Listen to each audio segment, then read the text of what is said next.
법까지 제정하면서 망 문제를 해결하려고 하는데 가장 큰 문제는 다섯 번째 질문으로 지금 비용인 것 같아요.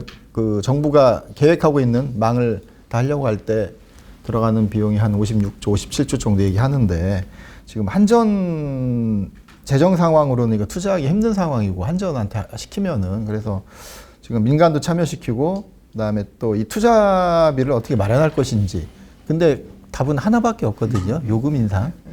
근데 요금 인상이 되게 뭐라고 할까 정치적으로도 그렇고 이게 파급력이 큰 이슈이기 때문에 섣불리 하기도 그런데 이 요금 인상 해법도 좀 우리가 좀 논의는 한번 해봐야 될 것 같아요. 이 요금 지금은 좀 유가가 좀 안정돼 있지만 이 문제는 언제든지 새로 발생할 수 있는 문제인데 우리 박 교수님 보셨을 때 요금 문제 때문에 지금 발생하는 문제들이 어마어마한데 어떻습니까?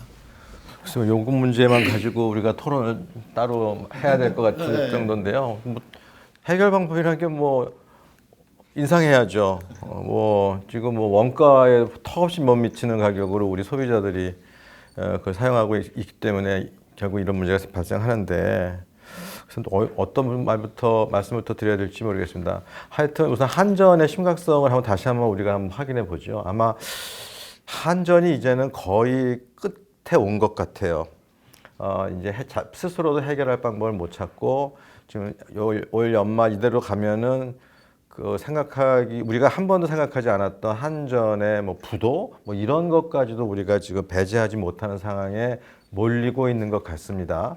그것의 하나의 단적인 증거가 지금 한전의 발전 자회사들한테 정관에도 없는 중간 배당을 요구하고 있다는 점입니다. 그래서 지금 발전 자회사들이 지금 급히 정관 개정을 지금 하고 그 배정된 정관에 근거해서 중간 배당을 하려는 움직임이 있습니다. 뭐 아시다시피 지금 같은 상태로 그냥 가면은 올해 한전 적자가 한 7조 원쯤 돼서 소위 자본금 더하기 적립금의 규모가 한 13조 원 아래로 내려올 것 같거든요. 그랬을 때 그것의 5배가 되면 한 70조 원 정도 조금 넘을 것 같아요. 채권 발행 한도가요. 지금 현재 발행 잔액은 한 80조 원 정도로 알려져 있거든요. 그렇게 되면 내년부터는 새로운 회사채를 발행하기는커녕 지금 발행된 회사채를 지금 갚아야 되는 그런 상황인데 뭐 한전으로서는 아마 방법이 없을 것 같아요. 그래서 아마 이번에 발전 자회사들로 하여금 중간 배당을 약 한 4조 원 정도 지금 받아서 그것의 5배면 되면 한 20조 원 정도의 이제 여유가 생기니까 지금 현재 그렇게 되면 한 90조 원 정도 될 것 같아요. 그러면 지금 현재 발행된 거 80조 원에다 추가적으로 한 10조 원 정도 여유가 있어서 그것을 가지고 내년 상반기 부분을 좀 버텨나갈 수 있다라는 그런 계산인 것 같은데요. 사실 뭐 아랫돌 빼서 윗돌 빼서 아랫돌입니까? 하는 그런 격이죠. 제가 알기로는 지금 발전 자회사들이 장부상에는 이익 잉여금이 남아 있어서 그것을 근거로 배당을 할 수 있는 여력은 됩니다. 뭐 합법적으로 아마 될 여력은 되는 것 같아요. 그런데 뭐 그런 돈이라는 게 다 현금을 쌓아놓고 있는 게 아니라 다 이미 다 투자로 다 들어가 있는 거기 때문에 아마도 그와 같은 중간 배당을 하려면 그 발전 자회사들이 회사채를 발행해서 아마 돈을 빌려서 배당을 줘야 될 거예요. 그러니까 한전이 빌려야 될 돈을 아들 회사인 자회사들이 빌려서 주는 그런 꼴이 되죠. 그러니까 이 소리는 뭘까요? 그러니까 결국은 정관에도 없는 걸 급히 정관을 바꿔서 할 정도로 지금 한전의 사정이 뭐 최악의 상태로 몰렸다고 있는 거죠. 따라서 이 문제를 아마 마냥 밀어놓을 수는 없을 것 같고요. 결국 근본적인 해결은 아까 사회자께서 말씀하신 것처럼 전기 가격의 정상화라고 생각합니다. 근데 왜 이렇게 전기 가격이 낮게 됐냐? 한마디로 저는 우리 전기 가격이 지나치게 정치화되어 있다는 거죠. 이것도 가격인데 시장에서 결정되지 않고 이것을 정치권에서 다른 정책의 수단으로서 전기 가격을 결정하다 보니 이렇게 됐다고 봐집니다. 물론 아까도 말씀드렸듯이 전력 산업은 이게 독점적 성격이 강한 산업이기 때문에 가격을 완전히 시장에다가 맡겨놓는 나라는 없습니다. 다 이 규제가 있어서 어떤 그 규제를 통해서 가격의 적정성 여부를 판단해서 소비자들한테 가격을 부과하죠. 그런 역할을 하는 것이 사실은 우리나라로 말하면 전기위원회 같은 거죠. 그리고 이제 선진국에서는 그걸 뭐 통상적으로 말하면 이제 에너지 규제위원회 등등이 있는데요. 근데 이런 것들이 서야 선진국들은 그런 위원회, 규제위원회들이 그것이 소위 독립되어 있어요. 정치로부터 독립되어 있다 보니까 그야말로 이 위원회에서 시장 원칙에 의해서 이것이 공정하게 가격이 형성됐느냐를 판단해서 가격이 결정되는 반면에 우리는 우리 전기위원회가 독립되어 있지 못하고 여전히 계속 정부와 정치권의 어떤 영향 아래에 있다는 건 우리가 부인할 수 없을 것 같아요. 그러다 보니까 그 결과 가격이 이렇게 낮게 형성될 수밖에 없었고 그 결과가 지금 가스공사, 한국전력의 대규모 적자로 나타난다고 봐지는데요. 그렇다면 근본적으로 이 문제를 해결하기 위해서 어떻게 되느냐? 결국은 가격을 시장에서 결정되는 쪽으로 놔줘야 되겠죠. 그러기 위해서는 가격 결정 거버넌스도 서양에서 하는 것처럼 전기위원회, 더 나아가서는 에너지 규제위원회들을 독립화시키는 것이 근본적인 해결책이라고 생각합니다. 한마디 좀 첨언을 드리면은 작년에 사실은 전기 가격만 오른 게 아닙니다. 가스 가격만. 휘발유 가격도 많이 올랐어요. 그러나 우리 소비자들이 휘발유 가격이 올랐다고 크게 불평하지 않습니다. 왜냐하면 우리 소비자들은 매일매일 아침에 출근하면서 집 앞에 있는 주유소의 휘발유 가격이 매일매일 바뀌고 있다는 것에 익숙해져 있어요. 그럼 뭐냐면 우리 소비자들이 우리 휘발유 가격은 국제 가격에 의해서 매일매일 변하는 거라는 거에 이미 익숙해져 있기 때문에 그걸 받아들이고 있는 거예요. 근데 우리 소비자들이 전기 가격하고 가스 가격은 그렇지 않아요. 이건 정부가 매겨준다는 가격이라는 걸 너무나 잘 알아요. 그거 결과가 가격이라고 그러지 않고 전기세라고 부르는 게 바로 그런 데 있다고 생각합니다. 그러다 보니까 전기 가격이 오르는 게 마치 세금이 오르는 것 같은 느낌으로 받아들이니까 그것에 대해서 불만이 있고 그것이 바로 표로 연결되는 그런 부작용이 있다 보니 표를 의식할 수밖에 없는 정치권에서는 전기 가격을 지나치게 낮게만 책정하려고 하는 그런 이유가 있었겠죠.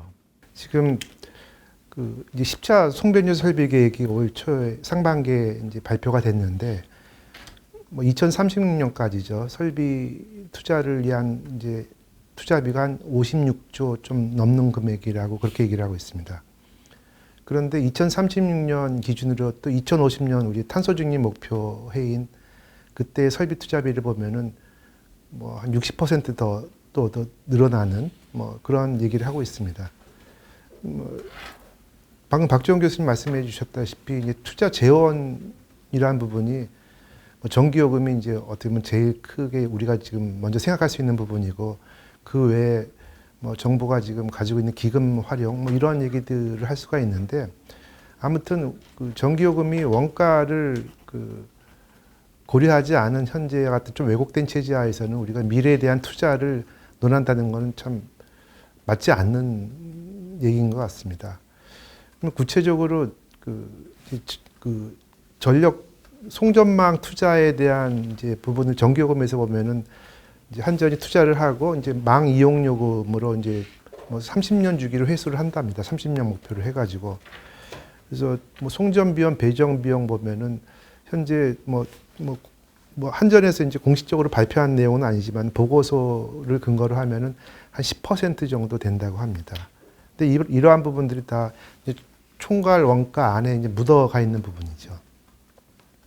그런데 박 교수님 방금 말씀하신 부분에 지금 아주 크게 공감하는 부분이 결국은 비용을 더 내야 되는 그런 논리에 국민들이 공감을 하게 되면은 국민들은 비용을 더 지불을 할 것입니다. 우리가 미래 탄소 중립 사회를 가면서 송전망 투자에 대한 그런 당위성 부분에서 인식을 같이 한다면은 공감대가 형성이 된다면은 당연히 이제 국민들은 수긍을 하고 이제 지지를 할 것입니다. 어떻게 그것을 하느냐 그 부분에 대해서 우리가 고민을 해야 되는데 제가 이게 경제학자도 아니고 요금 부분에서는 오히려 상식 이상의 정보도 가지고 있지 않지만은 지금 이제 유럽이나 미국의 사례에서 좀 이제 참고할 부분이 그 송전망 투자비에 대한 그 요금 부분을 미국이나 유럽 같은 경우는 분리고지를 합니다. 그러니까 전기요금이 얼마인데 그 중에서 이 부분은 송전망 그 투자로 발생한 그런 요금이다. 그러니까 우리도 그 전기요금을 고지를 할 때 그 송전망 투자에 관련된 부분은 좀 분리고지를 해가지고 매달 전기요금을 내시는 그 국민들께서 그러한 부분에 대한 그 정보를 계속 충분히 제공을 받는다면은 이해를 하시고 인식도 공유를 하시지 않을까 이제 그러한 이제 생각을 해보고요. 두 번째 말씀드릴 수 있는 부분이 지금 조금 전에 이제 한전의 전기요금 구조를 말씀드렸는데 크게 보면은 총괄 원가가 있고 그다음에 원가 연계 방식이 있습니다. 예를 들어 가지고 연료비가 계속 이제 변하니까 연료비 연동. 그다음에 또 하나가 기후 환경 비용이라고 있습니다. 한 4% 조금 넘는 기후 환경 비용이 있는데 지금 기왕의 그 송전망 투자 부분이 우리 전 국민이 그 관심을 가져야 되는 그러한 이제 어젠다가 되면은 그 총괄 원가 부분에서 송전망 또는 송배전망 부분을 갖다가 그 총괄 원가에서 그 걷어내 가지고 이런 원가 연계 방식의 형태로 좀 전환을 해서 운용을 하게 되면은 조금 더 우리가 어떻게 이것을 할 것인가에 대한 그 이제 논의를 시작할 수 있는 한 계기가 되지 않을까 그런 그 말씀을 드릴 수 있을 것 같습니다. 예, 앞서 교수들 말씀에 적극 공감하고요. 예, 지금 전기위원회, 나가에너지규제위원회의 필요성, 독립성의 중요성에 대해서는 적극 당연하고 적극 지지하고 있습니다. 좀 잘 안 되고 있지만 그 부분이 당연히 전력 산업 정상을 위해서 당연한 사전 전제인 것 같습니다. 말씀을 조금 보태면 전기위원회가 됐든 에너지규제위원회가 됐든 전기요금 승인할 때 사실은 법이 원리란 게 있습니다. 사실은 우리나라에도 이제 적정 원가, 적정 투자 보수에 대한 총괄 원가의 원칙이 그런 거고요. 일단 그런 부분에 대한 보상이 당연히 전제가 되는 건데 이 부분이 잘 물가 당국에 의해서 잘 인정이 안 되는 것 같습니다. 정치권도 잘 인정을 하고 있지는 않는 것 같고요. 하지만 미국 같은 경우에는 이게 거의 헌법적 원리입니다. 적정한 수준의 합리적인 요금을 산정해야 된다는 게 규제를 하더라도 사업자가 생존을 할 수 있어야 되고 추가적인 투자를 유치할 수 있어야 된다는 그런 법리가 있거든요. 그래서 미국에서는 1940년도에 이미 확립된 법리고요. 그거에 따라서 이제 요금 규제가 이루어지고 있습니다. 근데 우리나라는 그걸 받았는데 그 정신은 실현되지 않는 상황이라서 참 안타까운 것 같습니다.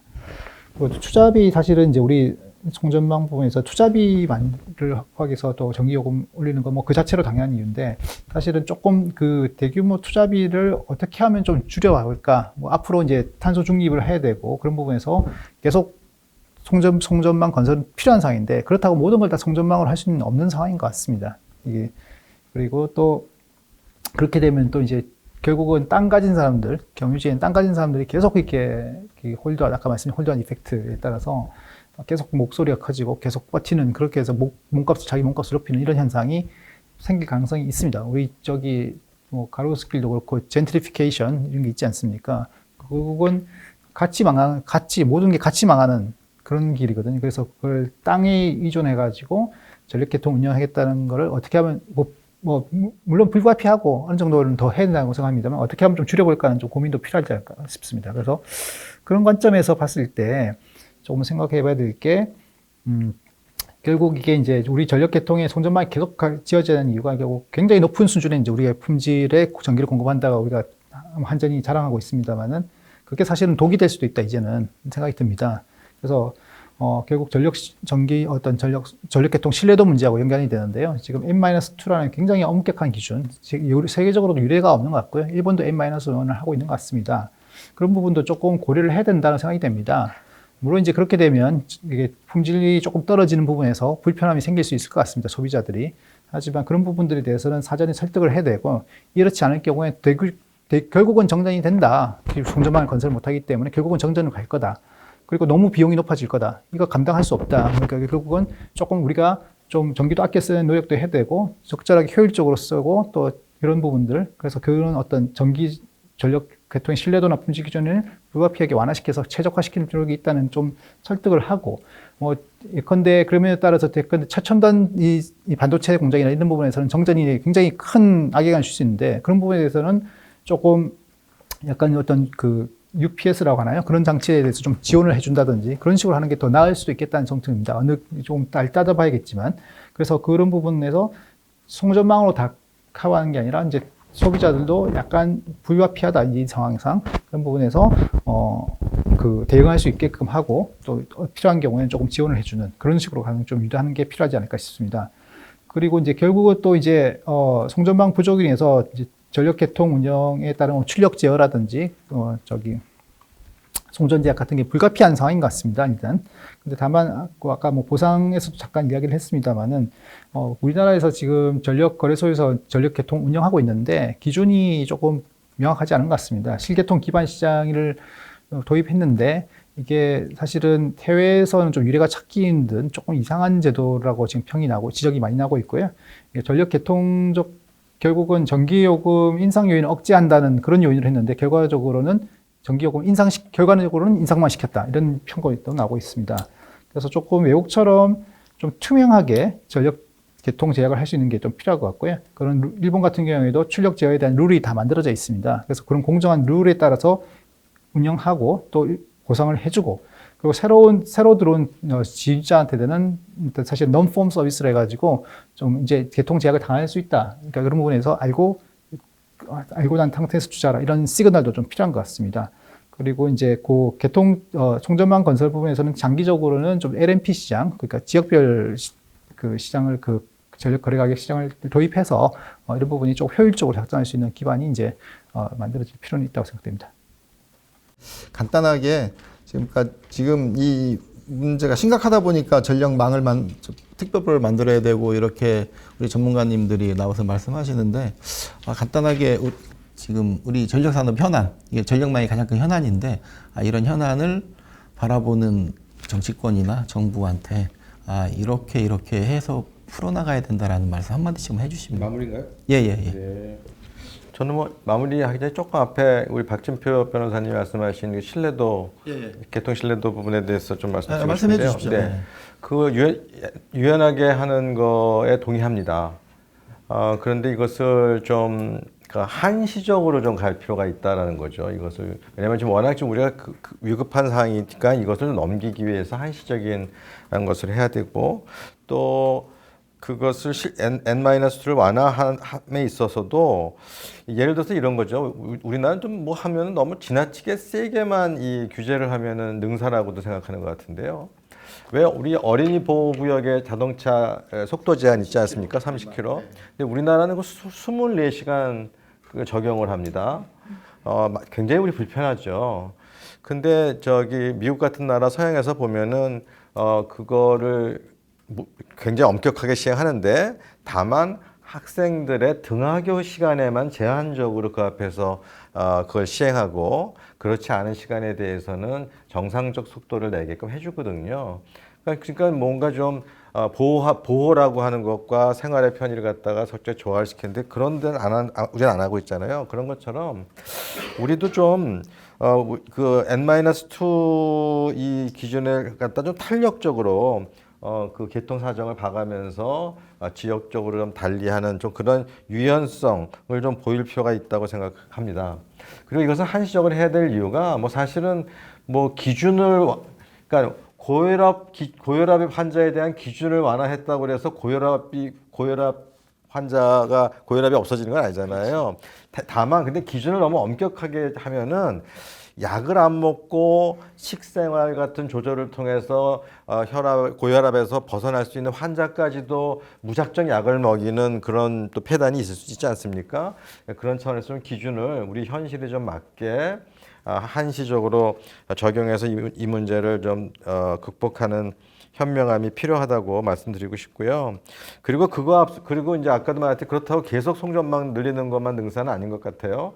그런 차원에서 요번에 그 이철규 의원이 전기사업법 일부 개정안의 내용을 보면은 그게 지금 상임위 통과한 것 같은데, 그러니까 송전제약 발생 지역에서 신규 투자가 유치되는 사업자에게 전기 공급자가 직접 전기를 공급할 수 있는 그런 내용을 담고 있거든요. 그러니까 저 PPA를 허락할 수 있는 거죠. 그러니까 만약에 동해안에 송전제약 때문에 지금 만약에 보낼 수 없는 경우에 동해안 지역의 대규모 소비자가 거기에 입지할 경우에는 거기하고 이 석탄 발전소들이 이제 PPA 할 수 있다는 그런 길을 열어주는 것 같은데요. 바로 이런 것들이 좀 필요한 것 같아요.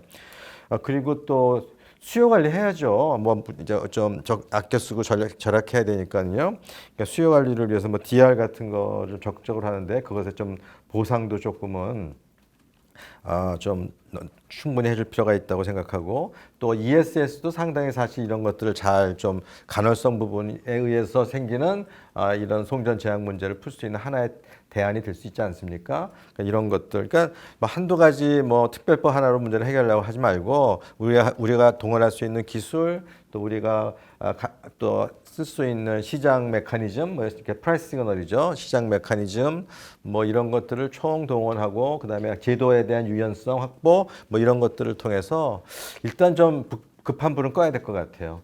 그러면서 장기적으로는 전기 가격을 정상화시켜서 한전이 정말 이제 정상적인 투자를 할 수 있는 그런 건전한 기업으로 탈바꿈해서 송전망 투자가 지속적으로 일어날 수 있게 가는 것, 뭐 그것이 이제 우리가 가야 될 방향인데 시간은 좀 걸릴 것 같습니다.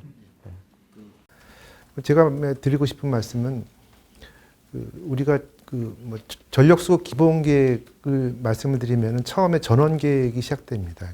수요를 예측하고 전원 계획을 하고 그다음에 망 계획을 하고 뭐 지금까지 이런 절차가 이제 이런 절차대로 진행되는데, 뭐 수요 예측 부분에서도 이제 불확실성이 있고요. 특히 전원 계획에서는 우리가 뭐 LOLP, LOL이라는 어느 정도 공급 지장이라는 부분을 갖다 정량으로 이제 고려를 합니다.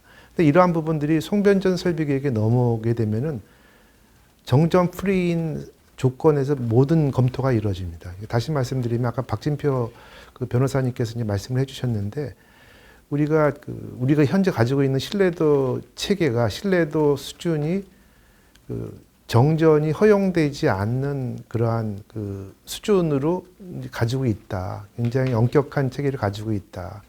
그런 말씀을 드리고, 그러니까 N-2를 N-1으로 이제 우리가 좀 완화시킬 때 발생할 수 있는 어떻게 보면은 이제 뭐 정전에 대한 이제 리스크는 더 커질 수밖에 없는 문제입니다. 구조적으로.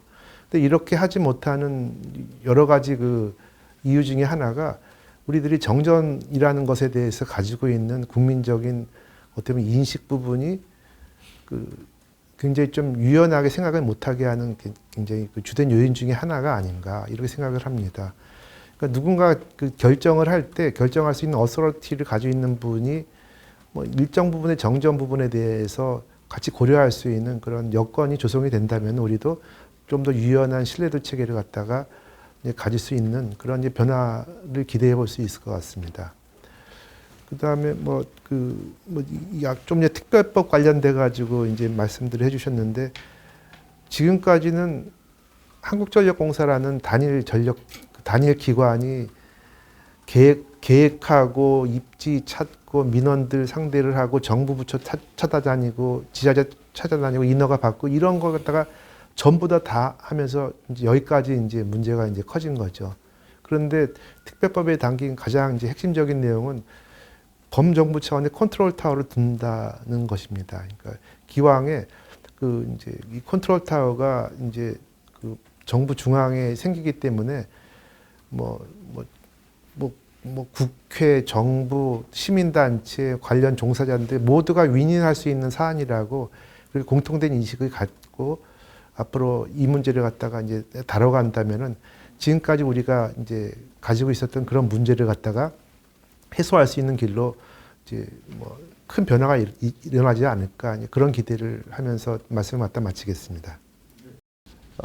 두세 가지를 좀 말씀을 드리고 싶습니다. 첫 번째는 우리 10차 전력 수급 계획에서 2036년까지 송전선로는 1.6배를 또 건설을 해야 되고 변전소는 1.4배 건설을 해야 되는데 이걸 적기에 가져가는 거는 앞에서 뭐 여러 가지 이유 때문에 반드시 필요하다. 더 이상 과거와 같이 계획은 계획대로 또 준공은 준공대로 이렇게 따로 가는 그런 상황이 안 됐으면 좋겠다라는 말씀을 드리고 싶고요. 그렇게 됐을 때 요번에 분석에 의하면 뭐 한 3.7년, 4년 정도 이렇게 당길 수 있다고 그럽니다. 그 준공 시기를. 그러면 1년 우리가 한 1기가를 조기 준공을 하게 되면 연간 한 5천억에서 한 1조 정도 경제적 편익이 발생을 합니다. 뭐 이런 전력 산업 내부만 발생하는 부분이니까 이게 상당히 중요하다. 그래서 우리 모든 전력 산업계뿐만 아니고 우리 국민 모두가 이 법이 통과될 수 있도록 같이 협력을 했으면 좋겠다라는 부분이고요. 마지막으로 추가적으로 하나 말씀을 드리면 끝없이 우리가 송전선로만 건설을 할 수는 없다. 그래서 수도권에 있는 부하를 비수도권이 특히 뭐 원자력이나 신재생이 많은 지역으로 수요 이전이 좀 필요하다. 이게 이제 분산화 활성화 특별법 아니겠습니까? 그래서 수도권에 있는 신규 수요는 지방으로 이전하면서 또 불효불급한 수도권의 전력 공급은 적시에 송전망을 건설해 주면서 투 트랙으로 가져가야 되지 않을까. 그렇게 반드시 가야만 된다라는 말씀을 올리고 싶습니다. 네. 저 이제 사실은 아까 이제 그 국민 인식의 전환이 필요하다고 하시는데 사실은 에너지 요금 문제에서도 전기 요금 문제에서도 사실 국민 인식이 필요합니다. 사실은 전환이 필요하고 마찬가지로 우리 송전망 관련해 가지고 그런 부분들에서 전기 품질이나 이런 부분에 대해서 조금 어느 정도 바뀐 시대 상황에서는 불가피하게 조정이 필요하다. 이런 부분에 대한 납득을 좀 시킬 필요가 있습니다. 그런 부분에서 사실 정부하고 정치권이 좀 앞장서서 좀 그런 부분을 좀 이 말씀을 드리는 게 필요하다. 뭐 제가 자주 이야기 드리는 사항인데 작년 3월 그 2월인가 3월에 이제 그 일본 같은 경우에 기시다 총리가 그 우크라이나 전쟁, 러시아 우크라이나 전쟁 이후에 에너지 가격 인상이 굉장히 불가피하다. 그러니까 좀 전기를 절약해 주세요라고 국민들에게 좀 설득 작업을 했었습니다. 대국민 어떤 그 설득을 했는데요. 우리 부분 사실 우리 정치권은 그런 노력은 없었고요. 정부에서도 부족해 보였고요. 근데 이게 이 부분도 전기 품질 부분도 마찬가지인 것 같습니다. 이게 좀 핵심은 뭐 기술적으로 낮추는 건 가능하고 그런 부분에서 대비할 수 있는데 못하는 이유는 이병준 교수님 말씀하신 것처럼 국민 인식이 전환이 안 된 상태에서는 했다가는 굉장히 큰 부작용이 오는데 사전적으로 그런 노력을 조금 적극적으로 정부하고 정치권이 해야 된다 이런 생각이 들고요.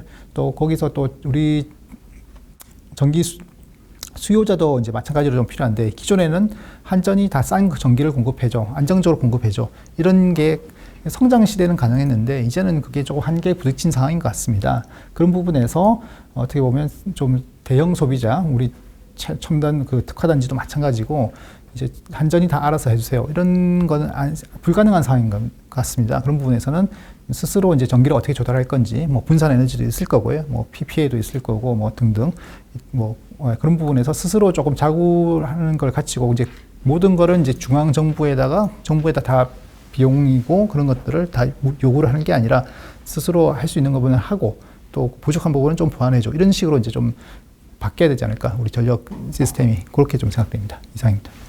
전력망 문제로 자담회를 했는데 전문가들 모시고 전력망 문제를 떠나서 국가 경제 성장 동력의 문제로 그 확장된 것 같습니다. 사실은 또 전력망이 제대로 안 되면 우리나라 성장 동력의 불이 꺼지는 거니까 그렇게 인식해 주시고 그렇게 좋은 말씀 해 주셔서 감사합니다. 이것으로 마치겠습니다. 네, 감사합니다. 네.